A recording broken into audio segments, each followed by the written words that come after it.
নমস্কার। জয় মাতা বাগদেবী। ঈশ্বরের কৃপা সবার উপরে বর্ষিত হোক।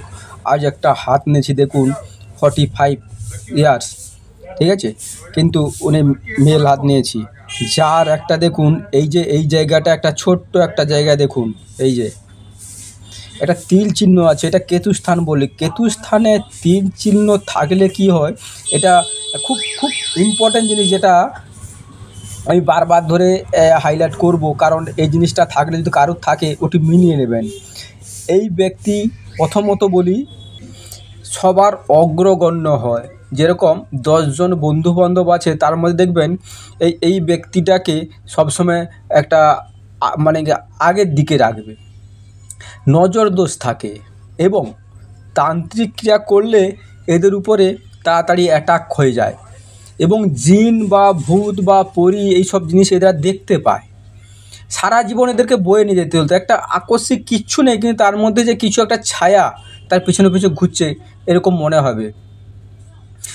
সাময়িক মানে কষ্ট পায়, কাজের প্রতি দিশা পায়, স্থায়িত্ব হতে পারে না বেশি বেশি সময়, কিন্তু এদেরকে পোকা মাকড় বানর কুকুর এতে কামড়ায়, এবং এরা বিনা দোষে পরের দোষ এদের উপরে চাপে এরা জেল যাত্রা পর্যন্ত হয়ে থাকে।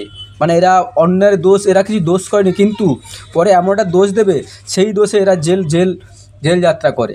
এরকম একটা থাকলে কিন্তু, তবে এটা যদি খুব বড় হয়, বড় ধরনের হয়, ছোট হলে সেরকম হয় না, আবার বেশি দিন চলে গেলে কিন্তু সেটার কর্মক্ষমতাটা কমে যায়। আর একটা জিনিস দেখুন, এই ব্যক্তিরা কিন্তু টাকা মোটামুটি কম বেশি থাকবে, কারণ এই রাহু থেকে কিন্তু ভাগ্য রেখে ওঠার জন্য থাকবে, কিন্তু ওনার বদনাম বা যে এই যে বললাম এই ক্ষেত্রটার জন্য এটা কিন্তু ওনাকে পেতেই হবে। জীবনের যে কোনো মুহূর্তে এরা পেতে হবে। যখন দেখবেন ভাগ্য গ্রহগুলো ভালো আছে, বৃহস্পতি, শুক্র, এই গ্রহগুলো, রবি ভালো আছে, তখনই দেখবেন ঠিক আছে। যখনই এই যে দেখুন এই গ্রহগুলা, এই তিনটে গ্রহ যখন বসে যাবে, তখন কিন্তু এই বললাম এই দুর্নামের ভাগী বা জেল যাত্রা কিন্তু হবে। এটা নির্ধারিত হয়ে আছে, কিছু করার নেই। পরের দোষ ওনার ঘাড়ে চাপবে। এটা আপনি মিলিয়ে দেখে নেবেন, এবং যার হাতে আছে এটা একটু খেয়াল করে এইভাবে একটু সাবধানে থাকবেন। নমস্কার, চ্যানেলের সঙ্গে থাকবেন, সাবস্ক্রাইব করবেন।